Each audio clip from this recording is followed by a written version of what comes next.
네,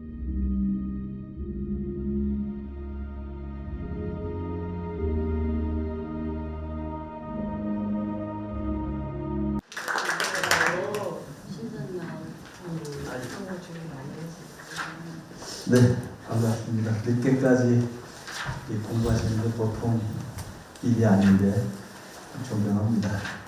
네, 요새 노동 문제가 좀 쉽지 않죠. 기업하시는 사장님들은 특히. 결국은 이제 노동 문제라고 하는 건 인간의 삶의 문제라고 이렇게 하면 철학적으로 조금 생각하시면 편하실 수가 있어요. 그냥 이런 질문을 먼저 한번 해볼까요? 노동법은 누구를 위한 법인가요? 노동자들을 위한 법이긴 한데 요새 그 법 때문에 사업하는 사람들은 어렵습니다. 힘들죠? 네. 네, 그래서 기업하시는 분들은 그러면 노동법 좀 없앴으면 좋겠다 뭐 이렇게 하시는데 맞아요. 왜 그러면 노동자를 위한 법을 일부러 만들었을까요? 라는 질문이 핵심입니다. 왜 만들었을까요? 예.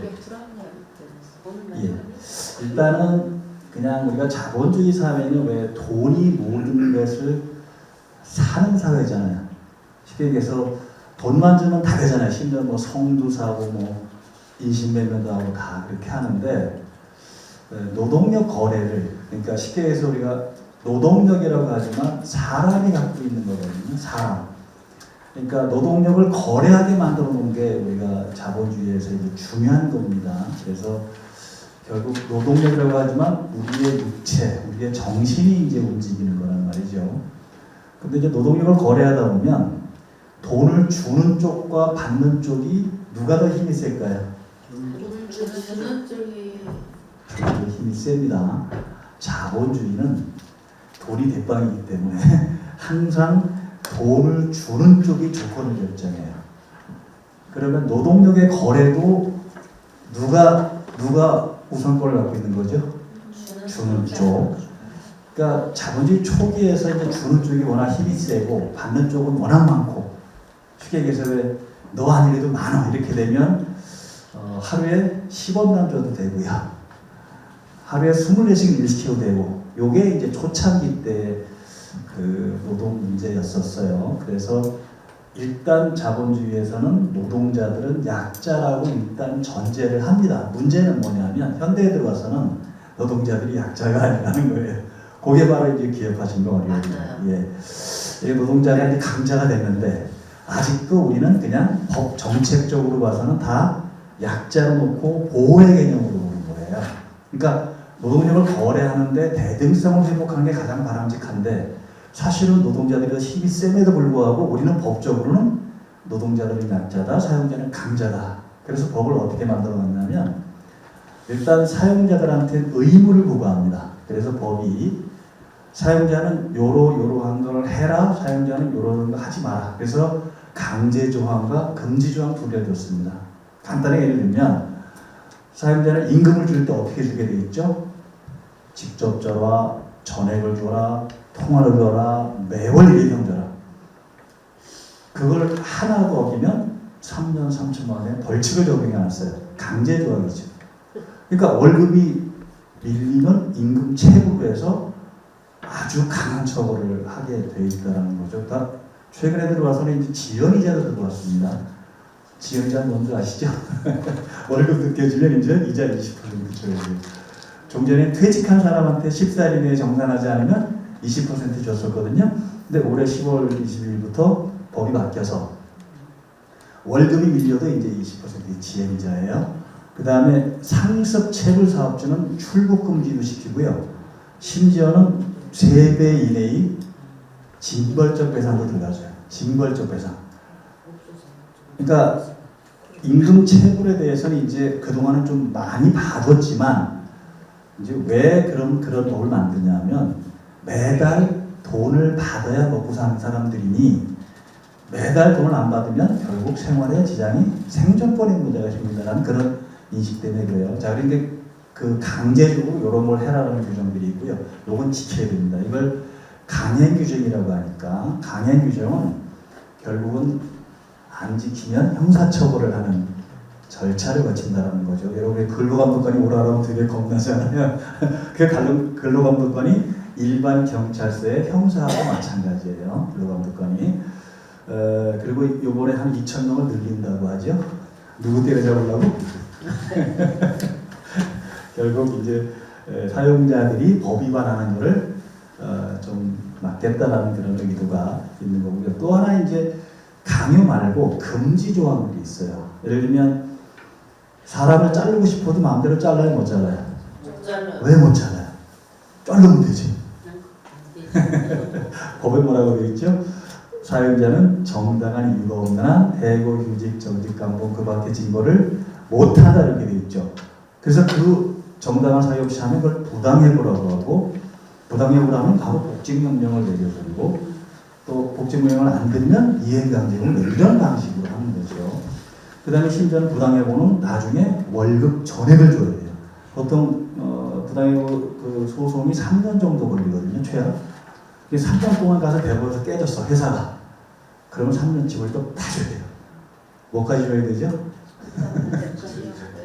연차휴가수당도 줘야 되고, 또 이게 불법 행위로 만약에 판단이 되면 위자료도 줘야 되고 그렇게 돼요. 자, 제가 이제 너무 또 겁을 드렸으니까, 자, 그러면 그걸 통해서 우리 자본주의가 원하는 건 뭐냐면 결국 사회적인 균형, 약자 보호라는 것도 또 하나 있고요. 또 하나가 한쪽이 너무 힘이 세고 한쪽이 너무 힘이 약하면 항상 혁명으로 갔던 역사가 있습니다. 노동법을 만든 것도 사실은 그 혁명을 막기 위한 고육지책일 수 있었어요. 그러니까 정부하고 기업가들이 양보를 해서 만든 거거든요. 뭐 때문에? 노동조합 만들어주고 계속 파업하고, 그러니까 약육강식 뭐 이런 방식의 이제 너 죽고 나 죽자라는 부분들을 막기 위해서 중간 계층에서 어떤 완충 장치를 둔 게 약자 보호라는 첫 번째 하나하고, 약자들은 뭉칠 수 있는 그 권리를 줬어요. 그걸 노동기본권이라고 합니다. 쉽게 해서 사장님하고 근로자하고 근로계약을 맺을 때 근로자가 원하는 거를 예컨대 계약 맺기보다는 대부분 사장님이 써놓은 계약서로 계약을 맺죠. 그러면 결국 사장님이 원하는 조건을 다 넣어놓게 되거든요. 임금도 100원 줄 테니까 원래 그러는데 사람은 많으니까, 그죠? 그냥 100원이 가게에서 그렇게 하잖아요. 그래서 노동조합을 통해서 집단적인 거래를 할 수 있게, 그걸 단체 교섭이라고 하는 거죠. 이렇게 집단적인 노동력 거래를 할 수 있게 만드는 게 집단적인 노사관계법, 그 다음에 개별 근로자를 보호하는 게 개별적 관계법, 이렇게 얘기를 하는데, 오늘은 제가 주로 개별적 관계법을 가지고 아주 기본적인 것만, 제가 보통 16시간을 해야 강의가 끝나거든요. 근데 제가 보통 이틀 강의를 합니다. 노동법 강의를 할 때. 근데 오늘은 간단하게 맛배기만 보여드리고, 혹시 이해가 잘 안 되시면 개인적으로 전화 주시면 제가 개인 교습을 이렇게 해드리도록 하겠습니다. 근데 장료가 비쌉니다.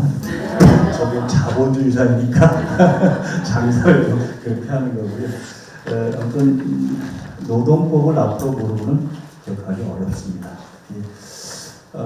형사처벌이 무서워서가 아니고 이제 민사 배상, 징벌적 배상 이런 등등도 있고, 사람이 안 오죠. 왜냐하면 대우를 안 해주면 이제 사람이 안 오는 부분이 있어요. 그런데 결국 일하는 사람들이 성과를 내는 거지 사장님이 성과 내는 거 아니거든요. 근데 일하는 사람들이 열심히 안 하면 결국은 손해는 사장님이 보는 거예요. 그다음에 이왕 같은 돈을 줄 거면 그 사람들이 열심히 해서 성과를 내게 만드는 게 리더들의 역할이잖아요. 조금 주고 성과 적게 내는 것보다는 많이 주는데 훨씬 더 많이 하게 하면 아마 그게 남는 장사가 될 수 있어서 그렇게 얘기를 하시도록 하고요. 제가 끝내는 시간을 좀 빨리 끝내려고 했더니 9시 반까지 안 하면 강사를 안 준다고 그래서 9시 반까지 하도록 하겠습니다. 일단 제 소개 조금 하면 그냥 중학교 다니다 때려쳤고요. 등록금 못 내니까 담임선생님이 하도 지랄해서 그거 안 나오면 될 거 아니냐 그러고 이제 때려치고 저는 가출을 했는데 아버지가 미워서. 왜 믿죠?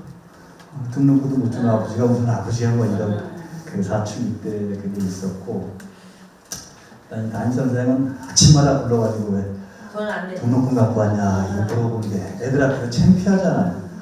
그래서 이제 학교로 때려쳤는데 때려치고 다가봐야 할 거 없더라고요. 그래서 나쁜 놈은 아니다. 비슷한 놈들끼리 어울려서 이제 도둑질하고 쌈박질하고 뭐 등등하다가 소년원도 갔다 왔고, 저는 소년원 갔다 온 게 되게 인생의 행운이에요. 왜냐면 거기서 인생의 모든 걸 다 배웠어요. 깡다구라는 것도 배웠고요. 그 싸움하는 것도 배웠고, 거기 조폭들도 와 있고, 그 쓰리꾼 와 있고, 그래가지고 제가 쓰리도 잘하고요. 그 조폭 대빵들하고 이렇게 싸우는 것도 배웠고요. 그래서 이제 그때 배운 깡다구가 아직까지도 제가 남아있어서, 이제 제가 70인데도 깡다구가 있어서 뭔가 지금 하려고 이렇게 했습니다. 얘기를 하시고.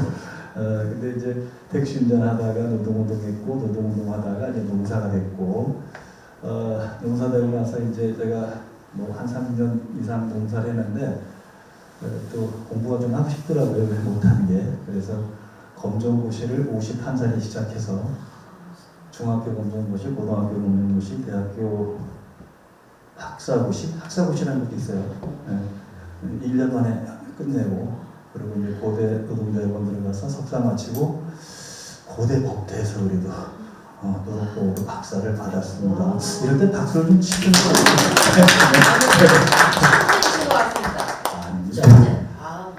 그 소년원에서 배운 깡다구 하나 가지고 잘 버텼습니다. 그러니까 인생이 반드시 지금 나쁜 게 미래에 나쁜 건 아니라는 생각을 저는 갖고 있고요. 거기서 배운 것도 굉장히 많은 거죠. 또 그 덕분에 매스컴이 워낙 관심을 많이 가지고 왜 방송을 많이 해줘서 그 이상하게 왜 그 사람들도 매스컴에 나오면 또 조금 더 신기해하잖아요. 이게 많이 찾아주기 위해서 도움이 좀 많이 됐었습니다. 그렇게 보시고 책은 지금 26권을 냈고 이번에 2권이 나오면 한 28권 정도가 제가 그 박사학위를 책으로 냈기 때문에 그때 26번째고요.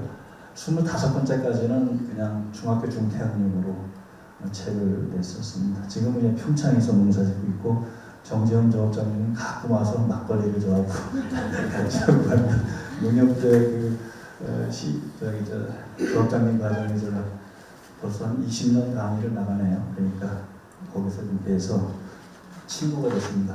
저보다 훨씬 더 뛰어나신 분이시고요. 아까 제가 말씀드렸던 걸 이 그림을 이해하시면 편할 거예요. 자본주의 사회가 되면서 이쪽 그룹은 노동력을 파는 쪽이고요.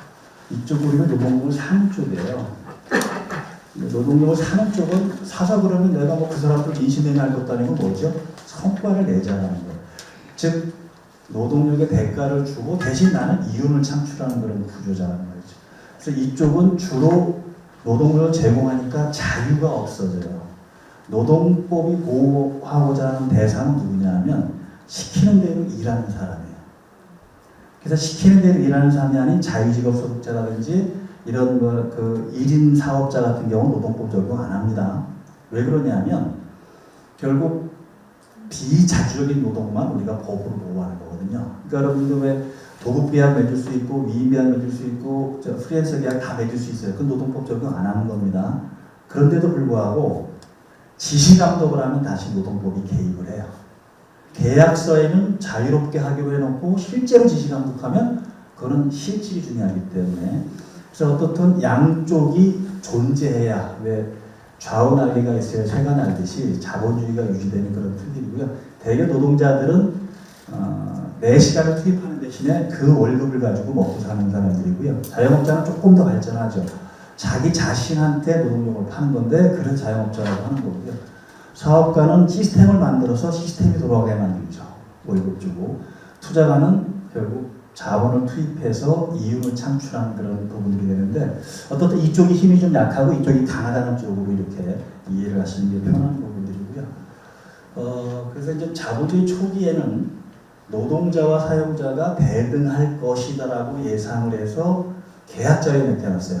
맡겨놓으니까 아까 같은 어떤 문제가 생겼죠? 10원조도 그만이고, 우리 노동법이 1802년에 영국에서 처음 아동노동보호법이에요. 그때는 아동노동보호법이에요. 다 보호한 게 아니고 아동 1802년인데, 그때 어떤 조항이 있었는지 한번 제가 소개해드리는 거예요. 15살 미만은 일주일에 7시간은 수업하는 시간을 줘야 된다. 왜? 24시간을 지켜도 되니까. 계약자에 의해서. 그 다음에 기숙사 침상. 그때는 기숙사라는 것도 아니고 동굴 같은 데를 재우는데 침상의 높이는 땅으로부터 70cm가 돼야 된다. 지금 생각하면 말도 안 되는 것 같죠. 그죠? 그게 현실이 있었죠. 그래서 그때 당시 100만 명 정도의 어린아이들이 예컨대 굶어 죽거나 등등의 착취죠. 노동력 착취. 지금 아동 노동을 금지하는 이유가 사실 거기서부터 연유하는 부분이죠. 그러다가 1800년대 중반에 이제 여성 노동자를 보호하는 법이 좀 나타났고요. 1800년대 후반, 1900년대 초반에 이제 남자 노동자를 보호하는데 여러분 지금 왜 40시간 이제 뭐 12시간 더 못하게 하는 법이 1800년대 후반에 미국에서 시카고 8시간 쟁취 가두 투쟁을 하다가 경찰이 발포하는 바람에 100명 이상이 죽었거든요. 그날이 5월 1일입니다. 그걸 여러분들이 메일이라고 하는데 지금도 미국은 창피하니까 9월달이 노동절이에요. 우리도 3월 10일이 근로자의 날이 있었어요.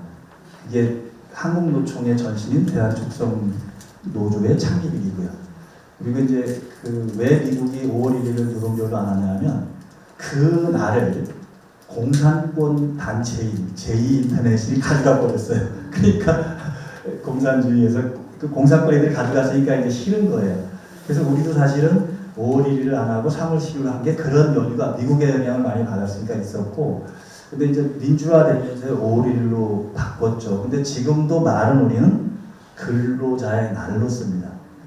근데 다른 나라에서는 그냥 노동절 그렇게 쓰죠. 우리도 노동계에서는 노동절을 써요.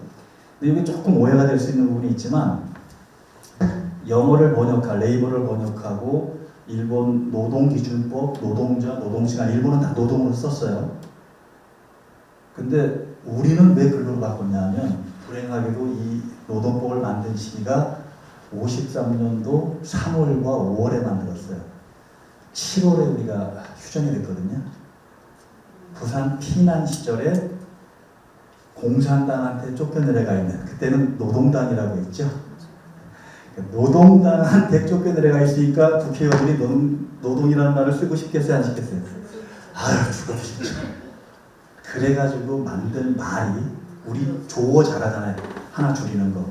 근면한 노동. 왜냐하면 북한은 안 근면한 노동인데 우리는 근면한 노동이라는, 그래서 근로라고 이제 바꿨죠. 이제 문재인 정부 때 한번 그 이슈가 됐었죠. 그 김영주 노동부 장관이, 초대 장관이 법에 있는 근로를 다 노동으로 바꾸겠다는데 그럴 필요 없어. 이미 70년 이상 그냥 근로라고 굳어졌으면 그냥 뭐 그게 법적인 용어니까 쓰면 되거든요. 못 바꿨죠. 근데 이제 이번에 근로자의 날은 노동절로 바꾸겠다고 하더라고요. 근데 뭐 그것도 큰 의미는 없어요. 이미 뭐 우리 역사에 그대로 그냥 이해하면 되는 부분이니까. 그래서 근로와 노동은 같은 말로 이해를 하세요. 근데 오해하는 게 뭐냐면 근로라고 하면 좀 착한 사람들이 하는 것 같고 노동이라고 하면 좀 센 애들이 하는 것 같고 이런데 아니에요. 그냥 용어를 우리가 도입할 때 그런 아픔이 있었기 때문에 그렇다고 이해하시면 되고요. 그래서 이제 불균형이 생기니까 약자를 보호해야 되잖아요. 그래서 더 이상 떨어지지 않게 하는 최저 기준을 법에 놓고 보호하는 방식, 그 다음에 노동조합을 통해서 대등하게 하는 방식, 이렇게 두 가지 방식으로 이제 하는 게 있었고요. 그 다음에 자본주의 노사관계 부분은 이 사용자 우위의 노사관계가 원칙입니다. 그래서 약자 보호하는 법을 만드는 겁니다. 약자가 중요합니다. 문제는 두 번째일 거예요. 노동조합이 힘이 세니까 오히려 사용자가 약자예요. 야, 이거는 우리가 예상하지 않았던 거거든요. 그러니까 지금 현재 이제 기업하시는 불만이 뭐냐면 노동조합이 훨씬 세가지고 특히 노동조합이 있는 데 대규모 사업장이 주죠. 공기관하고 이런 데는 근로조건이 이미 세계적으로도 엄청나게 앞서가 있죠. 경쟁력 이런 부분에서. 그런데도 불구하고 이 노동조합을 약자라고 놓고 보니까 이쪽이 불만을 가질 수밖에 없는 거예요. 그래서 경영계에서 뭘 요구하고 있냐면 노동조합의 부당노동 행위도 인정해달라. 노동조합이 무리한 뭐 이런 걸 한다든지 그런 게 실제로 있죠, 그죠? 근데 아직은 우리는 거기까지는 안 나가 있습니다. 근데 실제로 미국은 노동조합의 일정 한이 다는 아니에요. 노동조합이 가입을 강제하게 한다거나 차별을 두게 하거나 이런 거는 다 부당노동행위로 예컨대 의의하고 있거든요. 우리는 아직 어떻든 저 위에 걸 기준으로 하고 있지 이걸 예상하지 않았어요. 근데 하려고 들으면 할 수는 있는데 왜 못하냐면 이쪽이 표가 중요하잖아요. 정치권은. 그러니까 고양목의 방어를 못하는 거죠. 현재로 봐서는 그렇게 그냥 일단 이해하세요. 근데 저도 제가 박사 논문에서 그거는 썼습니다. 이제는 우리나라 그 경제 여건이나 사회 여건으로 볼 때는 노동조합의 부당노동행위도 입법할 때가 됐다. 근데 그것을 큰 글씨로 못 쓰고 이렇게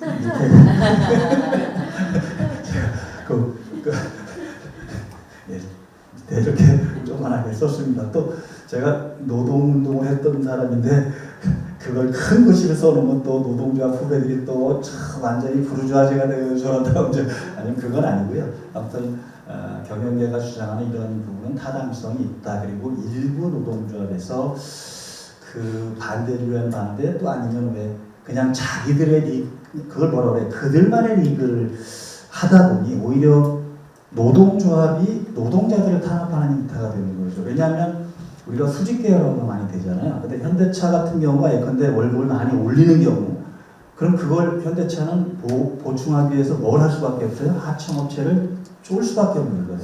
하청업체를 쪼으면 결국 하청업체 근로자들은 진짜 최저 수준을 그러니까 최저임금 수준에서 그냥 헤맬 수밖에 없단 말이죠. 누구는 배 터져주고 누구는 배 골아주는 방식인데 그게 노동운동은 사실은 핵심이 뭐냐면 솔리데리티라는 거예요. 이해되시나요? 그게 연대. 뭐죠? 약자들이 연대해서 약자들의 지위를 극복하자라는 게 노동운동의 시작. 우리 협동조합도 마찬가지로 그런 부분이 있었단 말이죠. 근데 결국 가진 사람은 점점 더 가지고 못 가진 사람은 점점 못 가지게 만드는 건 아니잖아요. 그 다음에 과연 지금 기업별 노조에서 우리가 연대가 될까? 안 되죠. 현대차 노조에서 협력업체 더 주기 위해서 양보하라고 그러면 이거 앉아있네.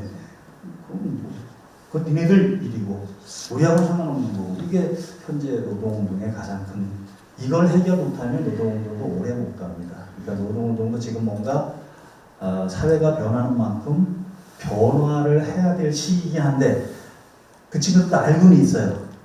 그런데 내 거는 안 뺏기려고 내 거를 좀 양보해야 연대가 되는 거잖아요. 그죠? 결국 원청이라고 하는 대기업들이 노동자들이 양보를 해야 중소기업 근로자들한테 좀 더 줄 수 있는 게 돌아가는 거잖아요. 그죠? 근데 내 거는 손대지 말라는 거잖아요. 내 거 손 안 대고 어떻게 할 수가 있겠어요. 그죠? 그래서 조금씩 우리가 생각을 좀 바꿔나가요. 그래서 이제 앞으로 한번 논의될 주제가 노동조합의 사회적 책임이에요. 노동조합이 약자일 때는 굳이 사회적 책임을 논할 필요가 없어요. 근데 이미 노동조합이 어떻게 했다고요? 강자가 됐어요. 그렇다면 이제는 사회적 책임이 굉장히 중요합니다. 이 사회를 공동으로 발전시킬 책임이 노동자들이 있다는 거죠. 근데 왜 안 되냐? 우리는 태생이 기업별 노조 중심으로 되어 있기 때문에 독일 같은 경우나 유럽은 주로 산별 노조 중심으로 해서 큰 틀을 갖고 얘기하고요. 개별 기업에 들어오면 안 싸워요. 그래서 그걸 구분해 놨습니다. 개별 기업에서는 주로 경영 참가 제도를 통해서 서로 협의해서 잘 결정하고요. 근로조건, 임금, 근로시간 등은 산별노조가 결정해버려요. 그러니까 기업 내에 들어와서 사장님하고 기업 지부장은 싸울 필요가 없어요. 거기서 다 싸웠으니까. 여기서 그냥 서로 협조해서 좋은 물건 만들고 잘 팔자 이렇게 하는데 우리는 아직 그 부분이 조금 정리가 안 돼 있습니다. 그러니까 유럽식도 아니고 미국식도 아니고 우리 이제 일본식으로 좀 베꼈는데 특히 일본하고 좀 다른 게 일본은 기업별 노조이지만 경영자와 그 노조 간부들이 굉장히 기업 발전에 대해서 공통의 인식을 많이 갖고 있는데 우리가 그 부분이 조금 약해요. 왜 우리는 남북 분단이라는 것 때문에 특히 우리가 노동운동이 공산주의하고 연계되어 있는 부분이 되게 많았어요. 그래서 실질적으로 지금도 노동법 위반, 특히 집단계 노동관계 위반은 검찰의 공안부서가 다릅니다. 공안부서가 뭐죠? 공산당 때려잡는 거예요. 지금도 공안부서에서 노동문제를 다뤄요. 저도 제가 80년대 노동운동할 때 저도 빨갱이 소리 들었어요. 제가 빨갱이같이 안 생겼잖아요. 그냥 제가 노동운동을 했다는 이유만으로 빨갱이라는 직업을 받는 거죠. 그게 우리 역사였으니까 그냥 앞으로 그냥 이해하면 되고 이미 그 시험이 지나갔잖아요. 그죠? 제가 어디로 가서 빨갱이같이 생겼어요. 그죠? 와도 빨갱이같이 하는데 근데 미래의 모습은 서로 협력하면서 대등하게 해야 되고 제가 현실적인 대안은 노동자 좀 싫어하는데 노동자로 좀 양보하자. 제가 왜 이렇게 그림을 그려놨냐면 우리가 뭐 세계 경제라고 무한 경제 국제 경쟁에서 결국 기업하시는 분이 일자리를 만드는 거거든요. 우리는 일자리가 없으면 안 되는 나라입니다. 그래서 제가 가끔 노동계 후배들한테 좀 부탁을 하는 게 뭐냐면 사장이 설령 미워도 회사는 망가뜨리지 마라. 아니 회사를 망가뜨리면 일자리가 사라지는데 일자리 사라지면 우리 어딜 가라는 얘기냐. 불행하게도. 왜 대한민국은 천연자원이 아무것도 없습니다. 제가 이게 장사를 해볼까 하고 저 외국에 좀 팔 거 없나 하고 왜 잘 몇 년을 고민해서 이렇게 찾아봐도요. 우리 천연자원이든 뭐든 왜 우리 외국에 팔 수 있는 게 못 찾았어요. 석탄이 납니까? 석유가 납니까? 가장 중요한 쇳덩어리가 납니까? 또 뭐 쌀을 수출할 수 있습니까? 뭘 수출하죠 우리가? 없어요. 그러니까 우리는 그냥 지정학적으로 그렇고 남북관계도 그렇고 여러 가지 그런 사정에서 외국에서 원재료를 싸게 갖고 와서 우리 노동력을 투입한 다음에 그걸 가공한다라고 하잖아요. 그게 제조업이든 뭐든 뭐 가공해서 외국에 팔아서 그 부가가치를 남기는 거거든요. 이걸 무시하면 우리는 망할 수밖에 없는 거죠. 현실적인 부분에서 그게 지금 이미 우리를 닥치고 있는 거죠. 인건비가 워낙 많이 오르기도 했고 그 다음에 생산성이 그러니까 인건비가 오르면 생산성이 높아지면 카바를 해요. 근데 아직도 우리 생산성은 미국에 얼마 정도 되죠? 그냥 대강 경제학자들이 얘기하는 뭐 정확하지 않지만 미국의 제조업이 한창 성할 때 반이 안 됩니다. 그러면 결국 같은 임금을 준다면 그렇죠. 근데 더군다나 지금 제3국가나 동남아나 이런 데는 인건비가 우리보다 3분의 1이나 4분의 5분의 1밖에 안 되잖아요. 그럼 그걸 가고 싶어 하는 게 당연히 왜? 기업하는 사람들은 돈 벌기 위해서 기업하는 거지 사회봉사를 하려고 기업하는 거 아니거든요. 그런 부분에서 노조도 좀 고민을 해야 되는데 그게 이쪽에서 일자리를 만드니 일자리를 만드는 분들은 좀 존중하자. 사실 일자리 만드는 건 애국자입니다. 한 명을 고용하더라도 애국자예요. 왜냐하면 그 한 명 때문에 가족이 먹고 살잖아요. 그 한 명 때문에 가족이 먹고 살잖아요. 그죠? 그럼 가족이 3명이면 3명의 생명을 책임지고 있는 거랍니다. 근데 10명을 고용하겠다? 그러면 적어도 30명의 생명을 책임지고 있는 사람입니다. 우리 정재훈 조업자는 뭐 직원이 한 100명 넘으니까 그죠? 그러면 300명 넘는 가족을 거기다가 이제 조합원들도 다 책임지고 있지. 그러니까 저분이 아프면 안 돼요. 그러니까 고약을 많이 사다 줘야 돼. 아무튼 우리는 일자리를 만드는 분이 애국자라고 생각하고 노동운동 하시는 분들 그 부분을 좀 감안했으면 좋겠다고 제가 그림을 이렇게 그려놨더니 후배들이 참 선배님도 이제 뭐 돈도 많이 벌고 그러니까 이제 맛이 갔네 이렇게 하는 친구들이 있습니다만 그건 아니고요. 같이 살아야 돼요. 그래서 이제 노동법으로 본격적으로 들어가면 조심해야 될 게 있습니다. 노조가 있는 사업장은 단체들이 있고 노조 없는 사업장은 단체들이 없을 텐데 법에 미달하는 단체장 취업규칙 근로계약은 무효가 됩니다. 그러니까 여러분들이 아무리 문구를 잘 만들어놔도 법에 미달되면 안 됩니다. 그리고 이거는 형사처벌 문제가 들어가요. 노조가 있으면 단체장을 아까 대등하게 내는다고 했잖아요. 단체장에 미달하는 취업규칙 근로계약은 무효가 단체장 적용돼요. 대부분 노조가 없는 사업장일 테니까 취업규칙을 10명 이상 사업장은 작성하게 돼 있어요. 10명이 안 되는 사업장은 작성 안 해도 됩니다. 근데 그래도 여러 명을 관리하는데 근로계약서를 다 못하니까 이제 규정 같은 걸 만들면 또 그건 지켜줘야 되는 거고요. 대부분 이제 근로계약은 당사자가 맺는 그런 건데 취업규칙에 미달하는 근로계약도 무효가 되고 또 하나 약자보호법이라서 어떤 것이든 유리한 것을 정한 것은 그걸 먼저 적용해버려요. 그래서 조심해야 되는 거예요. 그리고 나중에 뭘 바꿀 때는 취업규칙을 바꾸면 근로계약도 바꿔줘야 되고 근로법은 취업규칙 바꿔줘야 됩니다. 그다음에 법이 바뀌면 다른 거 바뀌어야 되는 거고 그런 거에서 좀 일관성을 가지고 하는 게 필요하다 이렇게 보시면 되고요.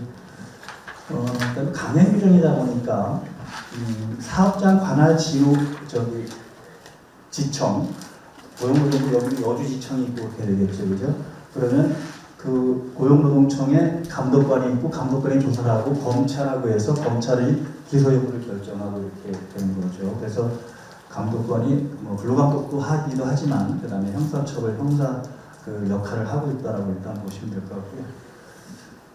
그다음에 이제 판례 부분 중에서 제가 몇 개만 좀 설명드리고 요즘 최근에 이슈가 되는 거 위주로 왜 판례가 중요하냐면 현장에서는 판례가 바뀌면 그 전체적인 부분에서 관리 방식을 바꿀 수밖에 없어요. 요 대표적인 게 통상 관련 소송이 2013년도 전원제 판결이 있었고요. 10년 후에 2024년도 12월 19일 날 전원제 판결이 있었는데 그 종전에 2013년도 이전 노동부의 해석을 따라서 뭐 판례도 그때까지 제대로 안 나왔지만 정기상여금은 통상임에 안 들어간다고 했던 걸 2013년도 판결에서는 정기상여금이 통상임에 들어간다고 한 게 무슨 얘기냐면 대부분 그전에는 기본급하고 직책수당 같은 것만 통상임이니까 그거만 더해서 연장량수당을 산정해 줄 수 있었어요. 2013년도에 정기상임 통상임에 들어가니까 무슨 문제가 생기냐면 얘네들을 다 포함해서 계산해서 연장량수당을 계산해야 되는 거죠. 그러니까 뭐가 높아졌죠? 연장량수당이 확 올라가 버린 거죠. 근데 그때 당시 재직자 기준을 들면 통상임이 아니라고 하는 판결이 있었어요. 현대차 같은 경우 대표적인 예인데 무슨 얘기냐면 상여금을 주는데 짝수당 말일에 100% 줬거든요. 그러면 12월 31일 날 재직하는 사람만 100%를 주는 거예요. 두 달에 한 번씩 주는데 그러면 11월 말에 만들면 한 푼도 안 주는 거예요. 그러면 이게 통상임이 안 들어가니까 기업들은 그렇게 만들었어요. 그렇게 만들면 그렇죠. 이게 안 올라가니까 연장당한 해도 왜 그 할증 게 많지 않죠. 현대차 같은 경우가 왜 연장당을 그렇게 많이 했냐면 그렇게 시켜도 별로 부담이 안 됐어요. 왜 상여금이 1000% 가까이 되잖아요. 그게 안 들어가니까 계산할 때 그죠? 얼마나 편해요. 그러니까 기본급이 임금총액의 40%가 안 됩니다. 그것만 가지고 50% 가산해봤자 60%밖에 안 되는 거잖아요. 근데 이제 그게 안 되게 돼 있어요. 왜? 재직자 기준을 두든, 그 다음에 근무일수 며칠 이상 두든, 출근율 몇 % 이상 아무 소용이 없다고 이제 무조건 다 들어간다 이렇게. 통상. 그러니까 뭐가 높아졌죠 이제? 연장 야간 수당이 많아질 수밖에 없으니까 이제는 어려운 거예요. 그러니까 사람을 더 뽑을 수밖에 없는 거죠. 바빠지면 그렇게 할 수밖에 없는 게 또. 그래서 일단은 통상의 범위가 넓어졌다라고 이해를 하시는데 재직자 기준이라는 게 의미가 없다 이렇게 보시면 되고요. 그게 작년 12월 19일 날 나오고 그래서 재직 조건부나 근무수 조건부도 다 통상임금으로 들어갔다. 작년 12월 19일 날 전원처 판결이 이렇게 나왔고요. 결론을 이해하시면 되고요. 그 다음에 또 이제 근로계약을 맺을 때 꼭 잊지 말아야 될 거 서면을 교부해야 됩니다. 말로 끝내면 안 돼요. 그 다음에 서면을 안 줘도 안 돼요. 자, 그러니까 근로계약서가 됐든 취업규칙이 됐든 서면으로 된 걸 반드시 근로자한테 어떻게 해요? 줘야 돼요. 그 다음에 나중에 또 서로 문제가 생기니까 받았다는 사인도 받아놓으세요. 나는 안 받았다고 또 우리는 사람들이 또 그것도 싫으면 전자문서로 보내세요. 이메일로 해서 그 첨부 파일에서 PDF 파일에서 이렇게 거기 해서 사인하게 남기고 이렇게 하면 되는데 아무튼 왜 그러냐면 법에 반드시 서면을 교부하게 되어 있는 게 임금, 근로시간, 휴임, 휴가 4가지입니다. 그럼 근로계약서에는 뭘 넣어야 되겠죠? 요 4가지는 반드시 넣어놓고 근로계약서를 반드시 줘야 되겠죠, 그죠? 그걸 주기 싫으면 취업규칙이나 이런 어떤 회사 사기 같은 거에 들어있으면 그걸 줘도 돼요. 안 주면 500만 원의 벌금입니다. 제가 이걸 왜 강조드리냐면 요즘에 이걸 악용하는 사람들이 있대요. 어떻게 악용하냐고 그랬더니 중소기업은 왜 보통 경비 1명, 사장, 경비 직원 1~2명, 그 다음에 이제 사장 1명, 이 정도 한 대여섯 분밖에 안 되잖아요. 관리가 안 되는 거예요. 그러니까 정문 앞에 사월 모집 공고 내고 이력서 이렇게 해서 사람 없으니까 일단 내일부터 나와 이렇게 하죠. 월급 250만 원이야 이렇게 하고 그러니까 월급 250만 원에 뭐 어떤 뭐 일요일 날 놀고 뭐 등등등 해놨겠죠. 말로는 했는데 계약서를 안 준 거예요. 그렇게 잘 안 주잖아요. 그냥 안 해놓으니까. 그럼 이제 아무 말 없이 그냥 일한대요. 네, 알겠습니다. 일한대. 한 달 정도 돼서 월급을 주면 사장님한테 그런데요. 쫙 째려보면서 500만 원 더 줘야죠. 그런데요. 왜 500만 원? 제가 노동부에 가면 500만 원 월급이라는데요. 네, 그런 식으로. 네. 그런 건 아니겠지만, 그러니까 어떻든 약속 안 잡히려면 어떻게 해야 돼요? 돼 있으니까. 법에 돼 있으니까. 법이 잘못됐다 이런 얘기는 하지 마세요. 그걸 법을 바꿔야지 지금 여러분들이 그걸 잘못되게 안 되는 부분이니까. 그래서 교부, 반드시 교부 이렇게 하고, 또 하나 문제가 이제 비정규직은 500만 원 벌금이 아니고 500만 원 과태료거든요. 과태료 벌금은 달라요. 과태료는 형사처벌, 벌금은 형사처벌, 과태료는 그냥 행정벌이에요. 그런데 감독관이 비정규직임에도 불구하고 벌금으로 때려버렸어요. 그냥. 기관제법은 과태료 때리면 되잖아요. 그 이제 이 사람이 사장이 억울하죠. 아니 나는 비정규직인데 과태료 맞으면 되는데 내가 왜 벌금을 내? 맞아 이렇게 하고 대법까지 갔는데 대법원이 뭐라고 했어요? 기관제법에서는 더 약자야. 그런 사람한테 뭐 벌금 때린다고 해서 뭐가 문제야라고. 이거 무서운 거예요. 왜냐하면 특별법 우선원 체계에서 원칙적으로 이런 경우에는 기관제법을 적용해서 과태료를 매기는 게 맞습니다. 그런데 감독관이 벌금을 매겼는데 그걸 뭐라고 했어요? 그 사람들은 더 약자니까 굳이 벌금 매기를 가지고 뭐라고 하지 마. 그 다음에 그 사람들도 근로기준법상의 근로자야. 특별법이 있지만. 그러니까 더 강한, 약자를 보호하기 위해서 더 강한 벌칙을 적용하는데 뭐가 문제야? 라는 판결이 급하게 조심하세요. 꼭 서면. 여기 반대로 해고할 때도 반드시 서면으로 교부해야 돼요. 해고할 때도 마음에 안 든다고 너 내 밑에 나오지 마. 얘기하지 마세요. 작살납니다. 왜? 이거는 더 큰 문제가 이것도 악용하는 친구들이 이렇게 악용을 한대요. 일하기 싫고 돈은 좀 받고 싶고 그러면 어떡하냐 하면 가끔 결근하고 한참 바쁠 때 지각을 하고 한참 바쁠 때 조퇴하고 어떻게 보면 약을 올리는 거죠. 그럼 이제 사장님이 좀 훈계한답시고 불러다가 우리 부사장님이 예를 들어 한다 그러면 뭐라고 그랬어요? 제가 이제 뭐 한참 바쁜데 늦게 나왔어요. 그러면 불러다가 뭐라고 그랬어요? 정말. 내가 불러. 내일 불러. 그치. 어떤 사장님들은 어떤 생각이냐면 아들 같고 딸 같으니까 좀 왜 인생을 좀 가르쳐준다라고 이제 느낌이 들어서 뭐라고 하죠? 야 인생 그렇게 살면 안 돼. 이렇게 하면서 이제 내가 뭘 잘못했는데 일부러 이제 사장을 약올려. 유도하는. 일부러 좀 왜 힘들고 내가 뭘 잘못했는데 뭐 가고 욕도 좀 하고 막 이런데요. 그럼 이제 사장도 약을 올리니까 이제 야식이야 너 그러면 때려쳐. 요 말이 나오게 만든다는 거죠. 그렇게 의도적으로. 그러면 알겠습니다. 안 나오면 그걸 가버린대요. 그러면 당연히 격리시켜서 왜 퇴직 처리하라고 그러겠죠. 이제 뭐 그만뒀으니까 이제. 그럼 한 3개월 정도 후에 노동위원회에서 오라고 그러는데요. 답변서 내라고. 무슨 답변서냐 이렇게 보니까 부당해고 인정서가 들어왔다는 거. 100% 깨집니다. 볼 것도 없어요. 왜 그렇죠? 뭘 안 해서? 서면으로 3개월 전에 그거. 3개월은 아니고요.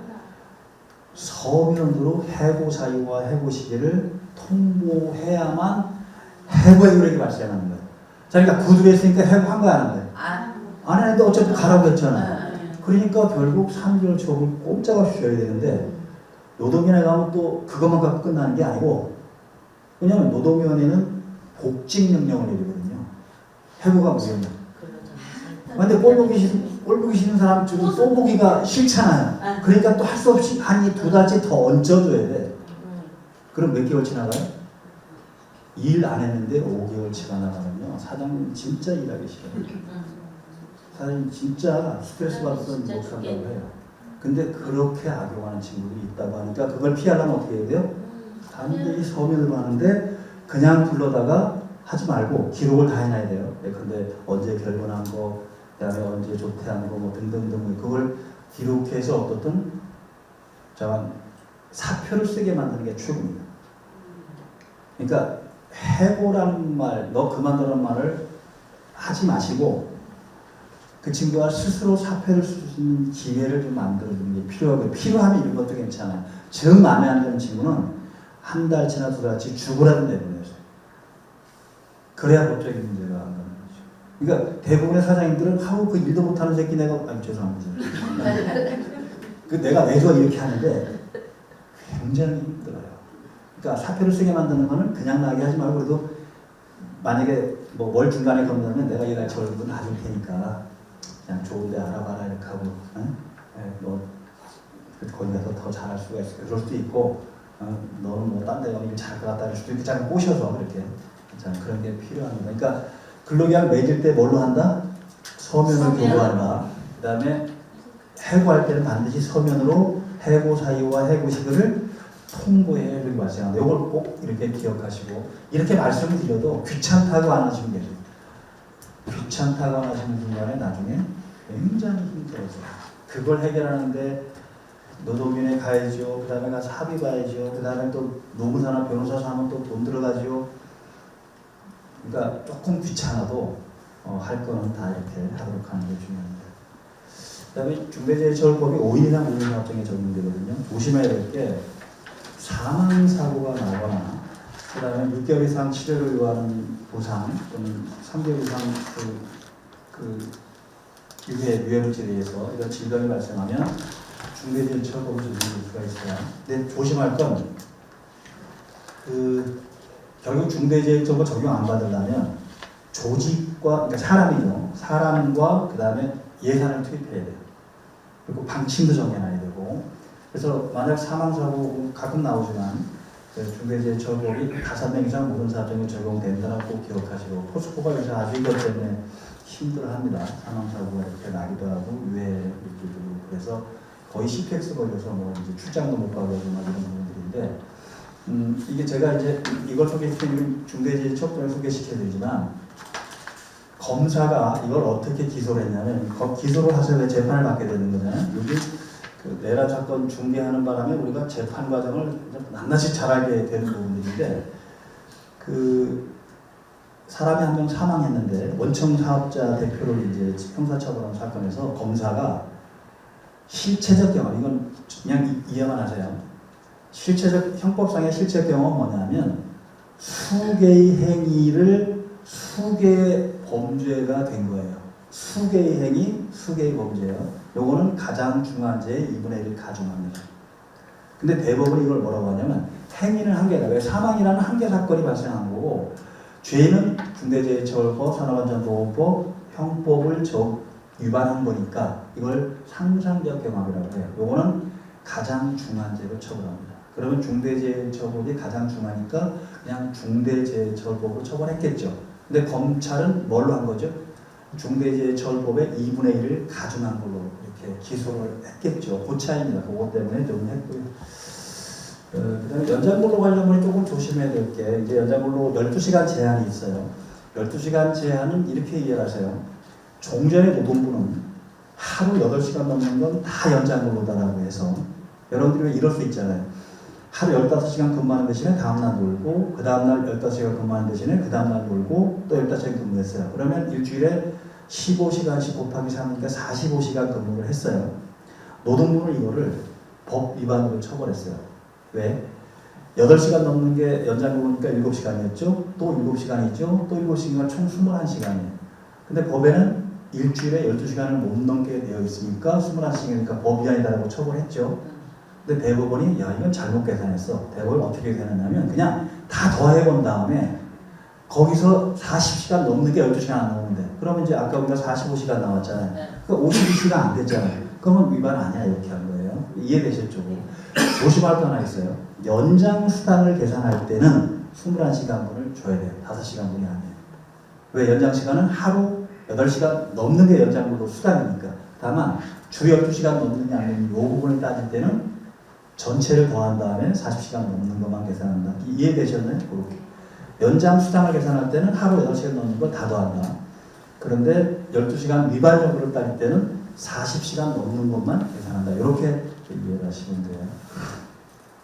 그 다음에 애 키우는 사람은 좀 더 배려해줘라 이런 걸로 그냥 이해하시면 되고요. 왜냐하면 이분이 이제 애 키우느라고 아침 일찍 출근을 못했고, 그리고 고속도로에 요금 수납하시는 분인데, 그다음에 일요일날 근무를 잘 못했고 애 키우는 바람에, 그러니까 점수가 많이 나빴죠. 수습 기간의 점수가. 그래서 해고했는데 법원이 그건 너무 과한 거다. 적어도 애 키우는 거를 엄마 혼자 책임지게 하면 안 된다. 이 사회가 좀 책임져야 된다는 의미에서 그렇게 했습니다. 그다음에 여러분들이 혹시 왜 직원이 횡령을 하거나 범죄를 저지르면 이제 경찰에 고소 고발을 할 텐데, 이때 뭘 지우해야 되냐면 개인정보보호법이 보호하는 등록번호라든지 주소 이런 것들은 지우고 해야 돼요. 왜냐면 자료가 다 있으니까 주소 다 알잖아요. 주민번호 다 알잖아요. 그래도 지우고 해야 돼요. 여기 농협조합장이 계시면 농협 전무가 조합장 인적사항을 다 알고 있는 거야.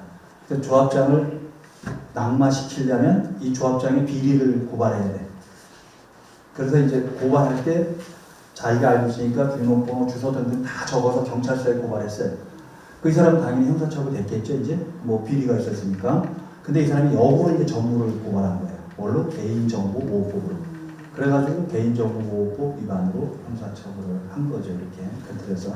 그래서 직원들 고소고발할 때도 뭘 지우자? 개인정보보호법에서 보호하는 거는 지우고 하자는 것 때문에 소개하는 거고. 정년 연장 부분은 뭐 여러분들이 그렇게 깊이 알 필요는 없는데, 정년을 그 연장하면서 임금 피해를 도입한 건 정당하다고 했어요. 근데 정년을 연장하지 않으면서 임금 피해 제한은 그건 위법하다고 한 부분들을 기억하시면 되고.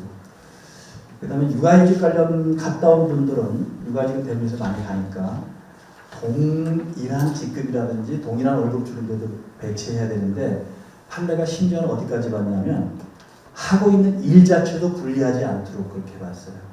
이건 굉장히 좀 인사팀에서는 치명적인데, 이 친구가 맨 처음에 맡고 있던 게 생활문화 매니저 업무였었는데 이제 냉동, 냉장, 영업 담당 업무를 보냈거든요. 육아휴직 갔다 오니까.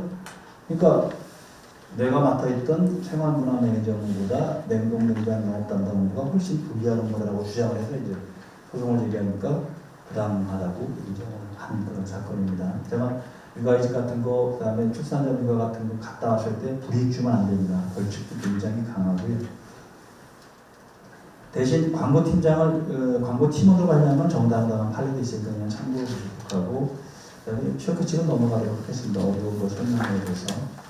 그 다음에 취업규칙과 그 근로계약이 있을 때, 근로계약이 유리한 게 있다면 이런 개개 근로계약을 다 바꿔야 돼요.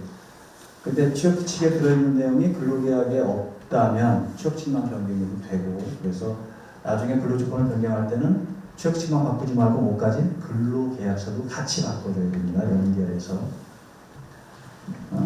시효가 몇 년인지 아시나요? 임금시효는 3년이에요. 임금시효는 3년. 그러니까 그만둔 지 3년 지난 다음에는 그냥 하시면 돼요. 3년 지나기 전까지는 언제 뭐가 나올지 모른다 이렇게 보시면 되고. 근데 이제 이 친구는 받을 게 1,000만 원이 있는데 100만 원만 먼저 청구했다가 나중에 추가 청구한다는 취지를 둔 거예요. 이때 100만 원이 시효가 중단되느냐, 1,000만 원이 중단되느냐, 1,000만 원이 중단된다고 한 거죠. 시효 자체가 다. 그럼 시효는 다시 진행되잖아요. 중단됐다가 다시 진행되는 게 있으니까 다 청구할 수 있다는 것도 소리 이해하시면 돼요. 이거하고 공소시효는 좀 다릅니다. 형사처벌 공소시효는 보통 한 5년 정도 되거든요. 그러니까 이게 민사상의 그 채권시효는 3년이지만 공소시효는 한 5년 정도 된다고 이해하시면 돼요. 그 다음에 타협계획을 혹시 쓰는 사업장이 있다면 2년 지나면 고용을 해야 되거든요. 고용 의무가 발생합니다. 타협기업이. 그런데 기간제를 쓰면 안 된다는 거죠. 무기계약으로 해야 된다는 의미로 이해하시면 되고. 그다음에 연차휴가가 좀 어렵던데 이 판결은 뭐냐면 종전의 노동부가 1년만 근무하고 그만둔 사람 계약직으로 이 사람한테 11개 만근했다는 전제조건에 11개의 월차 개념이 발생한 다음에 1년이 딱 됐으니까 15개가 또 발생한다 이렇게 했어요. 그래서 총 26개를 주라고 한 거예요. 이거 여기가 요양병원인데 원장이 이제 승진이 났어요. 딱 1년 근무하고 그만둔 요양보호사한테 26개를 줘야 되니까 너무 억울한 거예요. 11개만 준 거예요. 그러니까 요양보호사가 감독관한테 하니까 이제 주라고 하니까 줄 수밖에 없잖아요. 감독관이 주라니까. 감독관이 주라고 하면 싸우지 마세요. 그럼 나중에 다시 붙더라도 일단은 감독관하고 싸워서 좋을 건 없으니까. 주고 나서 이제 억울하니까 부당직반환 청구를 했어요. 누구한테? 노동부 장관한테. 근데 법원이 노동부 장관한테 물어주라고 하지는 않을 거 아니에요. 그러니까 이제 이 더 받아가 친구한테 15개 내놔라. 15개 그 일당을 내놔라 이렇게 소송하니까 15개 돌려주라고 하면서 어떤 판결을 내렸냐면 첫해 매달 만근함은 하나씩 발생해요. 첫해. 근데 그게 11개예요. 12개월인데 왜 12개월 마지막은 발생 안 하냐면 다음 달 근무가 없으니까 아예 발생 안 해요. 그러니까 15개도 다음에 근무가 있어야 발생하는 거예요. 그러니까 다음에 근무가 없으니까 발생 안 하다 이렇게 안 한다 이렇게 대법원이 확정을 했기 때문에 그걸 이해하시면 돼요. 월차 개념도 다음 달 근무가 있어야 그 다음에 연차 개념도 다음 해 근무가 있어요. 없으면 발생하지 않는 거예요. 그래서 야근 친구들은 12월 31일 날 그만두지 않아요. 1월 2일 날 그만둡니다. 그래야 15개에서 25개가 발생하는 거예요. 적지 않아요. 네, 왜냐하면 다음 해 근무가 있어야 발생하니까. 근데 이제 작은 사업장은 사실은 기산일을 1월부터 12월 30일밖에 안 하니까 입사일자를 봐야 돼요. 그러니까 만약에 내가 7월 1일 날 입사했는데 다음에 6월 30일 날 그만두면 11개밖에 안 돼요. 그런데 7월 1일 날 그만두면 26개예요. 그럼 야근 근로자들은 언제 그만두죠? 7월 1일 날. 그렇다고 여러분들이 6월 30일 날 사표 써 얘기 못 하잖아요. 그러니까 아무튼 그것도 참고로 잘 이렇게 보시면 되고요. 그것 때문에 이게 벌어졌던 일입니다.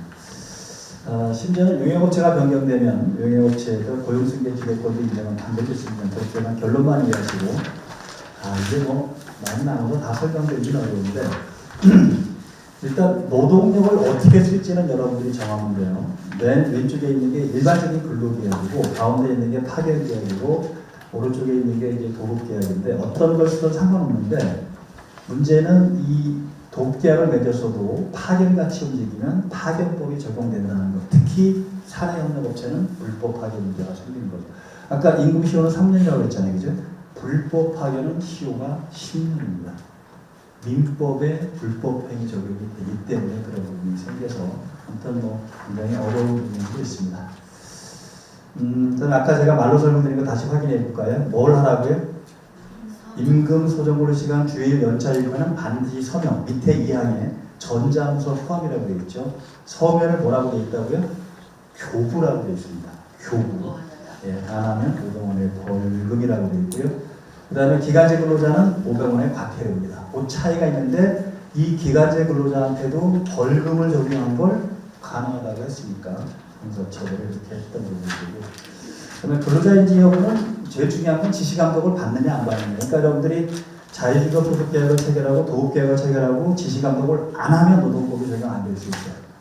근데 지시감독 안 하고 일하기 어렵잖아요. 알아서 해라 이게 쉽지 않잖아요. 하나 시킬 수밖에 없으니까 아마 계약을 도급으로 맺어도 나중에 근로자라고 주장을 하면 근로계약으로 인정할 수 있을 거예요. 약자보기 때문에.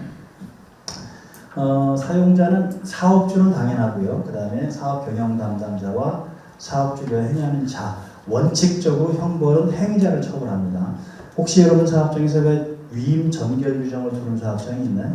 보통 그렇게 둘 수 있어요. 그럼 이제 휴가 같은 거는 그러면 팀장한테 전결권을 줬다고 가정을 하죠. 팀장이 그냥 법에 맞춰서 휴가를 주면 되는데 바쁘다고 안 주고 뭐 한다고 안 줘서 이제 그러면 고발 당했다고 치면 곧 팀장이 형사처벌되는 거예요. 근데 왜 사장을 오라고 그러냐면 근로자들이 팀장 고소고발 해봤자 효과가 별로 없으니까 사장을 걸어버리는 거예요. 왜? 사장을 오라가라 해야 자기가 저기를 하니까. 그래서 감독관도 사장을 오라가라 할 수밖에 없는 부분이 원칙적으로 행위자 처벌이고요. 그 다음에 양벌 규정이에요. 법인은 같은 금액의 벌금을 적용하고요. 사장이 시켰으면 사장은 교사죄, 사장이 알고도 방조했으면 방조죄 이렇게 3번 처벌하게 되어 있습니다. 그런데도 불구하고 왜 사장님만 처벌하냐면 사장 처벌하면 끝나니까 굳이 팀장 처벌할 필요가 없는 거죠. 예, 그래서 제가 옛날에 모그룹을 이제 그 자문해 줄 때 하필 감독관이 회장님을 꼭 모시고 오라는 거예요. 야, 그래도 그 대기업의 회장님을 감독관 앞에 모시고 하는 게 그래서 제가 사정해가지고 다 써놓고 모시고 올 테니까 다 작성해놓고 그냥 와서 그냥 한 잔 먹고 도장만 찍고 하게 만들면 안 되냐? 야, 그리고 다 아시는 분인데 꼭 굳이 거기서 할 필요 뭐 있냐? 그러니까 과장반에도 좀 할 수 있냐? 그때만 해도 좀 그렇게 하니까 좀 들어주더라고요. 요즘은 또 젊은 친구들은 알 줄 없어요. 그러니까 보기만 하면 이제 왜 감독관들이 사장이나 회장을 나오라고 그러냐면 그래야 뭔가 해결되니까. 거기 나가기 싫으니까 야, 아까 돈 주고 말아. 이렇게 하면 이제 끝나버리니까 이제 그런 게 좀 있어요. 그래서 사업주를 처벌하려고 하는 그런 부분들이 있어서 이해를 하시면 될 것 같고요. 그다음에 취업 규칙 그냥 넘어가도록 하겠습니다. 10명 이상 사업자는 취업 규칙을 하는데 중요한 건 뭐냐면 취업 규칙은 회사가 일방적으로 작성할 수 있는데 두 가지 제약이 있습니다. 하나는 법 기준 밑으로 떨어지면 안 돼요. 두 번째로 혹시 근로자한테 불리하게 바꾸려면 반드시 동의가 필요해요. 동의를 안 받으면 무효가 됩니다. 그거만 기억하시면 되는 거죠. 자, 시간 중에서도 중요한 거 그냥 개념 정의를 좀 하죠. 법정 근로 시간은 1일 8시간, 6주 40시간이에요. 이거만 기억하시면 되고, 그 다음에 소정 근로 시간 당사자 간의 그 법정 근로 시간 법원에서 정하는 시간. 연장은 뭐냐면 1일 8시간을 넘거나 또 하나 있어요. 1주 40시간을 넘으면. 예컨대 이럴 수 있죠. 월요일부터 금요일까지 40시간 했어요. 근데 토요일날 8시간 했어요. 이거는 연장이에요. 왜? 40시간 넘었기 때문에. 하루 8시간은 안 넘었지만 일주 40시간 넘었으니까 그건 연장으로 되는 거죠. 이건 50% 가산입니다. 그 다음에 휴일로는 휴일로 정해진 날. 지금 5인 미만 사업장은 공휴일이 아직 안 늘어도 돼요. 5인 이상 사업장은 공휴일을 놀아야 돼요. 빨간 글씨라고 하는 거.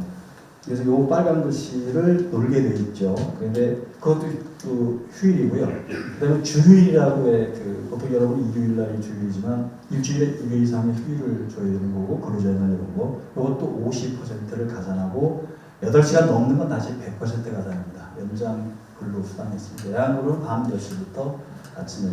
야간 근로 웬만하면 안 하는 게 좋습니다. 물론 24시간 돌려야 되는 사업장 어쩔 수 없는데, 왜냐하면 산재 사고가 많이 나기도 하고요. 그래서 왜 그런 말도 있잖아요. 야간에 잠을 안 자는 거는 매일 독약을 조금씩 먹는 거와 비슷하다라는 그런 연구 보고가 있으니까 조심하시고요. 휴게 시간은 자유롭게 쓰는 시간이에요. 이 시간은 돈 계산 안 해야 됩니다. 휴게 시간은 자유롭게 못 쓰면 돈 계산 해줘야 되는 거고요. 그런데 탄력적 근로제는 40시간 기준으로 해서 다른 주에 더 할 수도 있고 다른 주는 또 적게 하는 거예요. 평균 30시간 맞추는 거. 선택적 근로제는 근로자가 스스로 출퇴근 시간을 선택하는 거. 사업장과 가주 근로제는 바깥에 근무하니까 몇 시간 근무인지 모르잖아요. 그러니까 8시간 근무해서 보는 거. 전량 근로제는 그냥 시간은 상관 안 할 테니까 월급만 그냥 정해주고 알아서 해라 이렇게 하는 게 있습니다. 그 다음에 아까 이제 말씀드린 법정 휴일과는 주휴일 근로자에는 연차휴일과 생명휴일과 산정휴일과 유산사산휴일과 이거 다 이제 생리는 무급이에요. 배우자 출산휴가도 20일이에요. 남편한테 준 겁니다. 엄마는 출산 전 휴가가 90일에서 120일이에요. 쌍둥이, 삼둥이는 120일. 그 다음에 이번에 하나 늘어난 게 미숙아는 100일이에요. 미숙아 100일. 일반적으로 하나 나오면 90일 이렇게.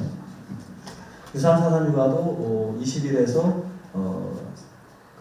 90일까지 이렇게 되어 있고요. 그 다음에 가족돌봄휴가나 가족돌봄휴직은 무급을 원칙으로 합니다. 휴직이 보통 3개월 정도까지, 휴가는 10일 정도까지. 난임치료휴가도 6일 중에서 이틀은 무급, 4일은 무급 이렇게 되어 있고요.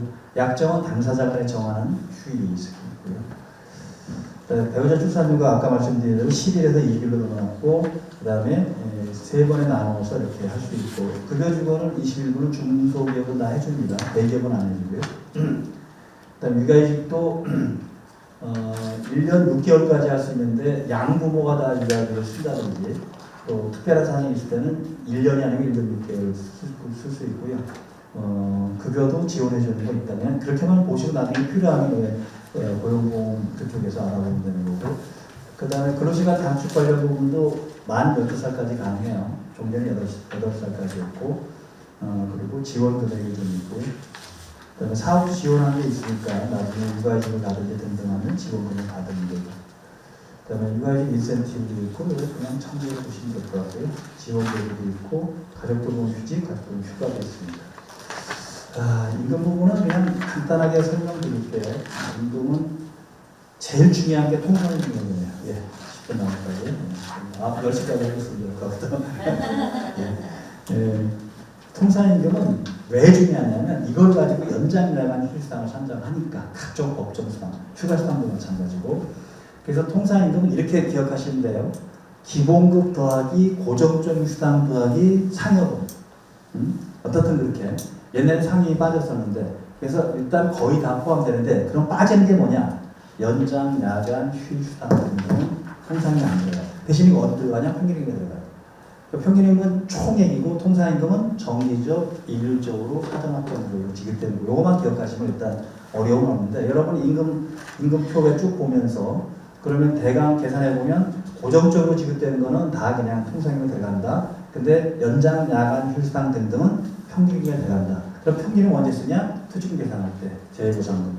평상시에 쓰는 거는 통상임금 쓰면 된다라고 구분하시면 가장 편한 부분이고 그래서 기본급 더하기 고정수당이 통상임금이고 통상임금 더하기 연장야간 수당이 평균임금이고 나머지 임금이 아닌 것도 있다라고 보시면 될 것 같고요. 그래서 임금의 개념은 그냥 그렇게 설명드리면 되고 일단 평상시에 다 통상임금 쓰면 됩니다. 그리고 언제 평균임금 쓰냐면 퇴직금, 재보상금 등등을 할 때 이건 3월간의 임금 수익을 3월간의 날짜를 나눠서 계산하는 하루 일당을 계산하는 방식이에요. 통상임금은 시급을 계산하는 방식이고요. 시급 계산에서 연장 2시간 하면 2시간 곱하기 1.5 이렇게 해서 더 주는 거죠.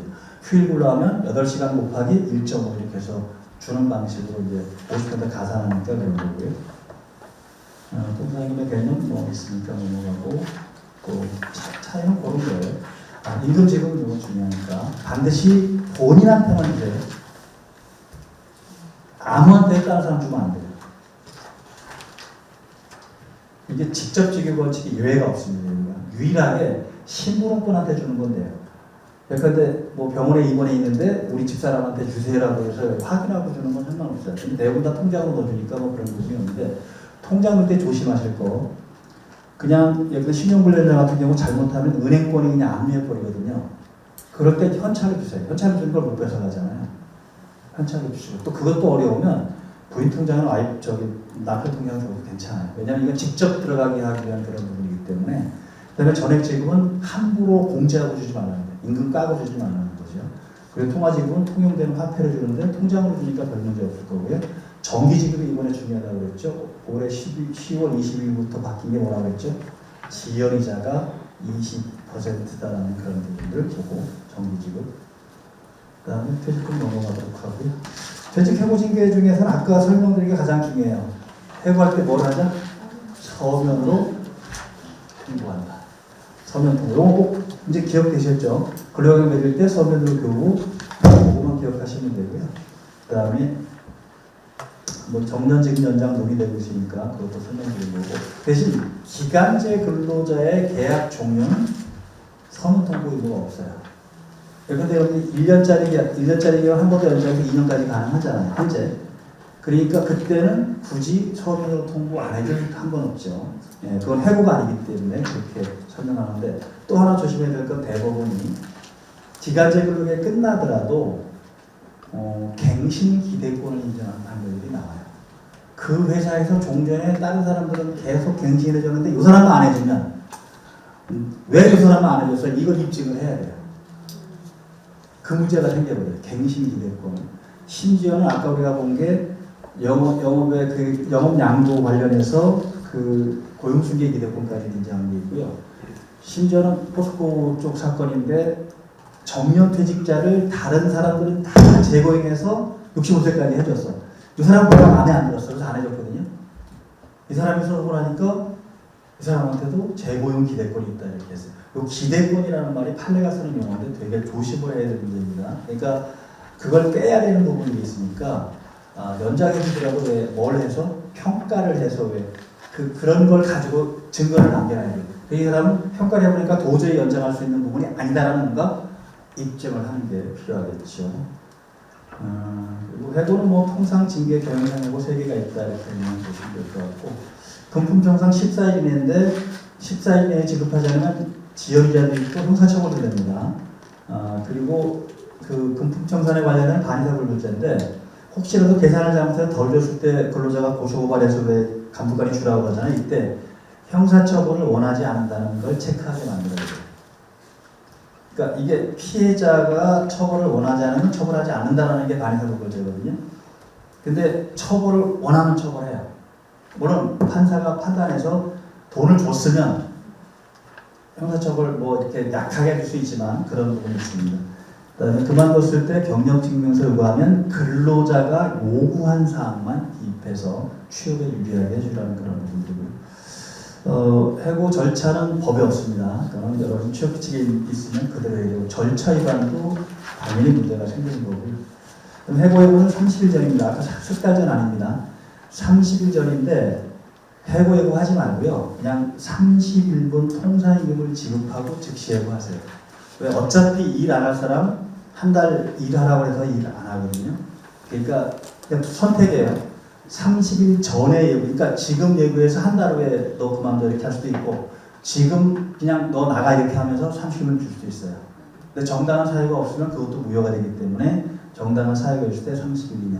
그러면 정당한 사유는 애매한데 어려운데 사표는 받고 싶어요. 그럴 때는 할 수 없이 2달치나 10달치나 어떻든 서로 협의해서 내가 너 요거 더 줄 테니까 좀 사표 써라 해서 사표를 받으면 돼요. 사표를 조심하셔야 돼요. 강요하면 또 나중에 부당해고라고 볼 수가 있으니까 그런 것들이. 그다음에 노동위를 통해서 한다라는 건 이거는 뭐 혹시라도 이런 문제가 발생하면 그냥 변호사나 변호사한테 이렇게 지휘를 하면 될 것 같고요. 산업안전 부분도 중대재해처가 아까 잠깐 설명드렸으니까 그리고 안전확보는 이건 꼭 하셔야 돼요. 결국 인력과 예산입니다.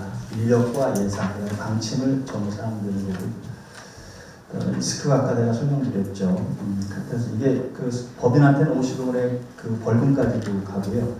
그 다음에 1년 이상 10년 이하 1년 이상의 징역. 이게 7년보다 1년이 왜 더 센 거냐면 1년 이상은 1년 밑으로 떨어뜨리면 안 돼요. 판사가 판결할 때. 근데 7년 이하는 1년 밑으로 떨어뜨려도 돼요.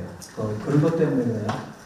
1년하고 7년하고 7년이 훨씬 센 것 같은데 뭐가 세다고요? 1년 이상이 센 겁니다. 그런 부분에서 법인도 양벌 규정을 할 수 있다 이렇게. 그다음에 이제 업무상 재해가 생기면 산재 보상을 하게 되는데 기본적으로 업무 수행 중 재해는 대부분 다 해줘요. 출퇴근 중 재해도 출로를 벗어나지 않으면 돼요.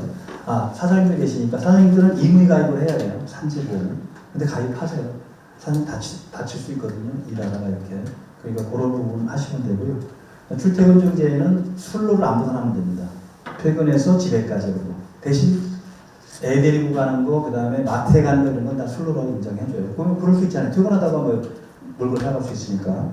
그 다음에 뭐 버스를 타든 자전거를 타든 걷든 상관없어요. 그거 다 인정되는 거고. 출장 계획은 원칙적으로 다 되는데 뭐가 안 되죠? 출로를 벗어나면 안 돼요. 행사중재, 농활상 필요한 행사중재를 인정하고 과로질병은 뇌나 심장 쪽에 왜그 뇌경색, 힘경색 이런 거 암은 거의 안 해줍니다. 특별한 사정이 있어야 되고 제3자 재해를 당하면 해준 다음에 부상권을 행사합니다. 제3자한테.